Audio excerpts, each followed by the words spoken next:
Hi everybody, today I'm going to talk to you in a little bit more detail about overbust corsets. So in several of my videos I quickly outlined why if you would like to waist train or otherwise wear your corset on a daily basis, you might want to start with an underbust corset instead of an overbust like this one.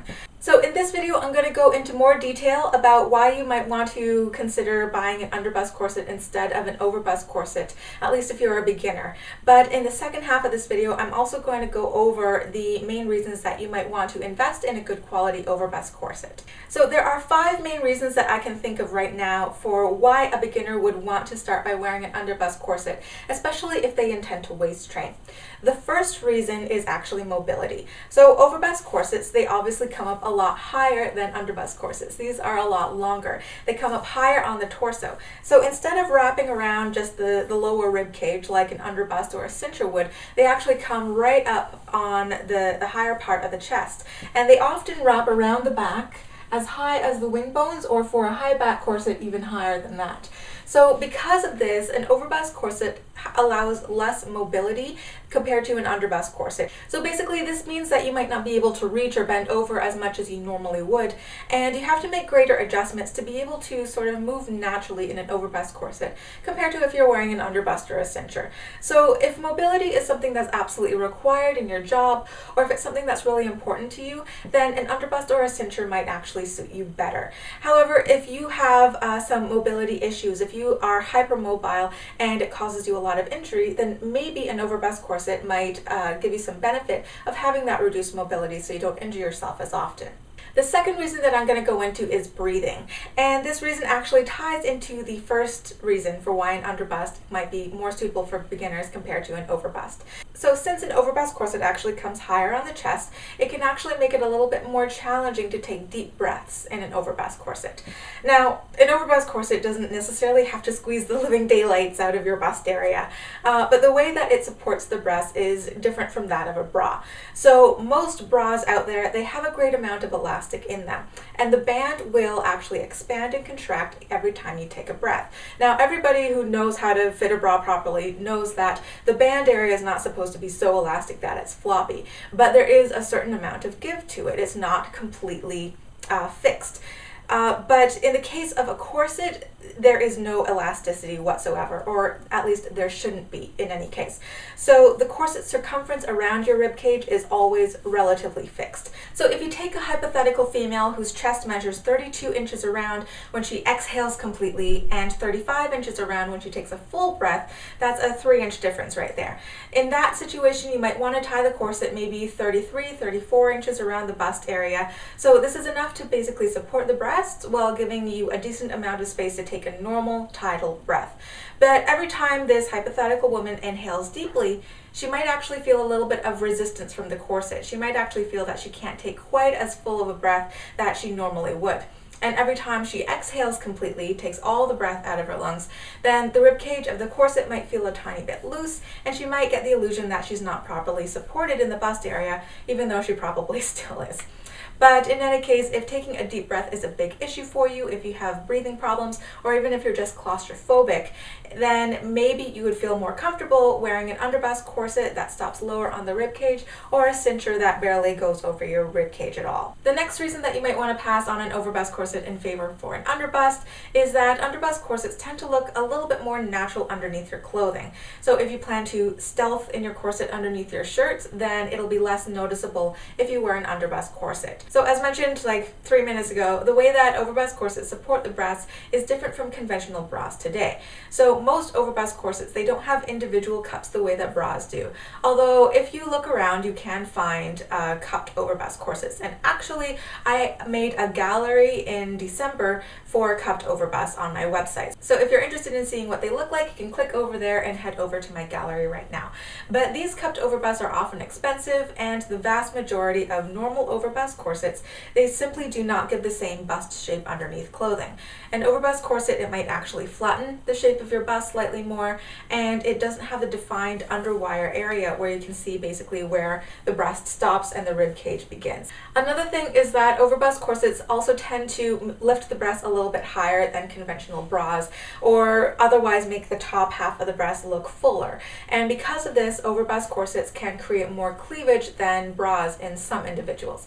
So wearing an overbust corset underneath a very tight shirt or form-fitting shirt will sometimes make it seem obvious that there's something different about you, the way that you're carrying yourself or the shape of your breasts. So if you are self-conscious about this type of attention, you might want to simply pair an underbust corset or a cincher with some of your regular bras, which will give you a slightly less conspicuous silhouette underneath your clothing. And also, if you want to wear a corset over your clothing, then an underbust might give you a little bit more variety in your wardrobe, help you pair it with a few more things compared to an overbust corset.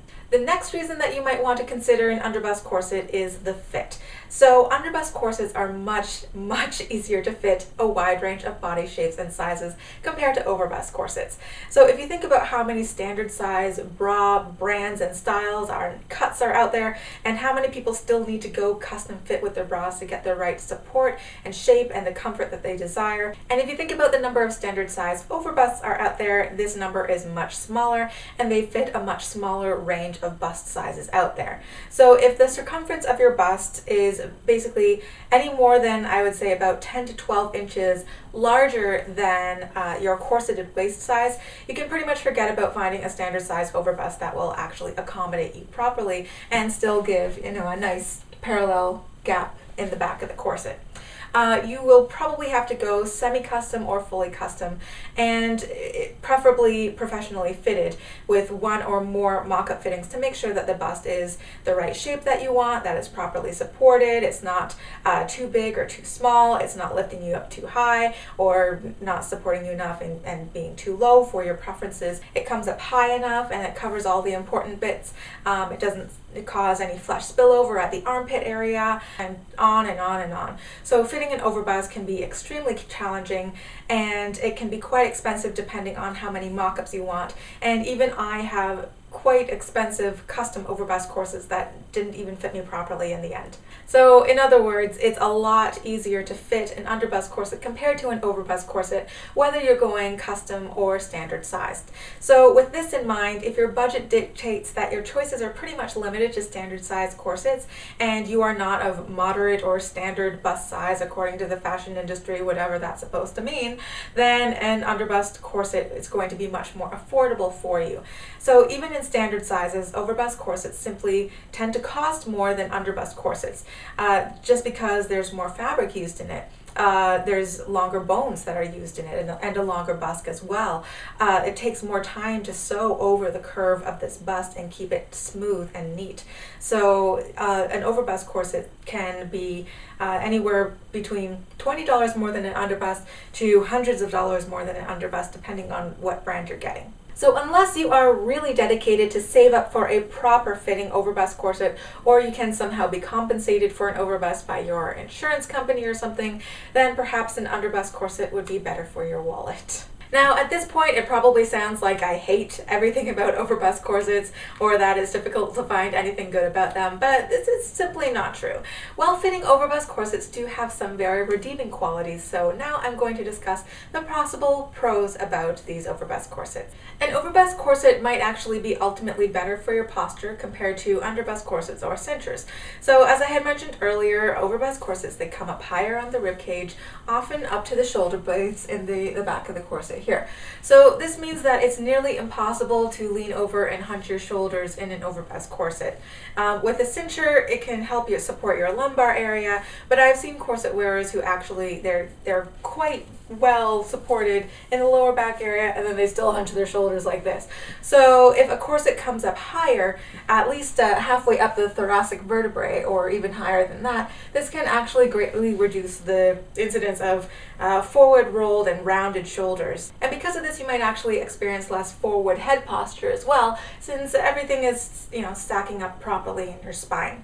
And speaking of the spine, overbust corsets might actually be more supportive for people who have spinal misalignment like scoliosis. So there's an absolutely fantastic article available for free on the internet, which I'll link below in the description for you. It involves a middle-aged scoliosis patient who used a standard size off-the-rack overbust corset in conjunction with special exercises to actually decrease the curvature of his spine over time. And there is actually a distinct difference from the beginning of his personal study to the end. Now, please be aware that this is a little bit controversial because many corset makers will actually avoid making corrective corsets for those with scoliosis.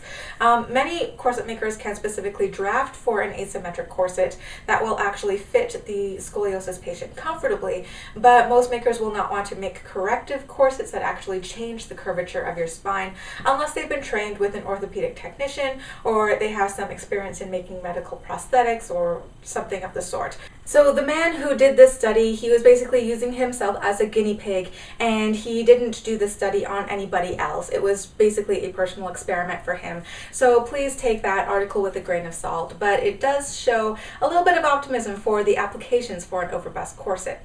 So if you have some sort of curvature in your upper or your thoracic spine, an overbust corset might actually support you better and make for a more comfortable experience as you go throughout your day if you need that back support and your upper back.